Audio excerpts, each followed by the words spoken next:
Hello students and welcome to Edupedia World. My name is Shivam Mishra and today we are going to discuss the solutions to IIT JEE Advanced 2015 paper 1. The code which we are using is 4. Okay students, let us look at question number 18. Question number 18 is from physical chemistry.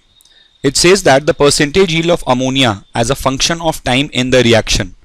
And then we have been given this reaction, which is your reaction for Haber's process.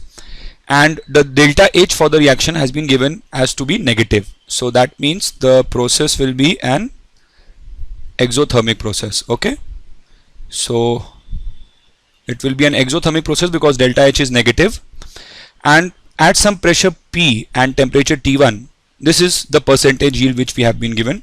Percentage yield simply means the fraction of the reactants which have been converted into product.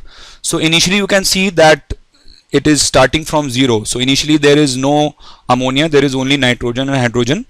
And as the mixture reacts, that is as more and more ammonia is formed, the percentage yield you can see is constantly increasing, and ultimately it reaches the position of equilibrium where the amount of ammonia, that is the percentage yield, becomes constant with respect to time. This is what happens in an equilibrium situation.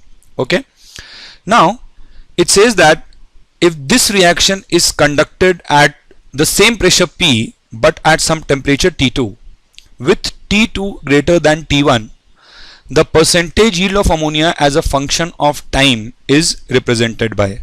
Now basically what we need to do over here is that we need to compare the two graphs, that is at T1 and T2, how will they look. Okay, so I'm just taking a bit below.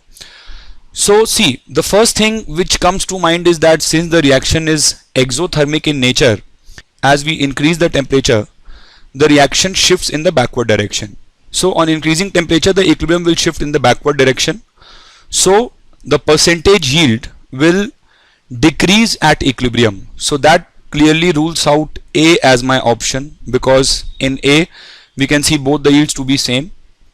And similarly, it also rules out D as the option. Why does it rule out D? Because you can see the reaction yield has been shown to be higher at T2 as compared to T1. So now I am left with options C and D. See, two things are going to happen. Most of the students who would have solved this question would have attempted C as the answer.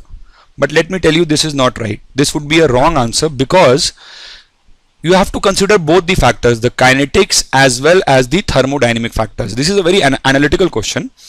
See, at equilibrium, no doubt the yield would be lower because the yield would decrease at a higher temperature. So at equilibrium, the yield would be lower. But initially, due to an increase in temperature, what happens is that the rate of reaction always increases. This you must remember from kinetics. Due to increasing temperature, the rate of reaction always increases.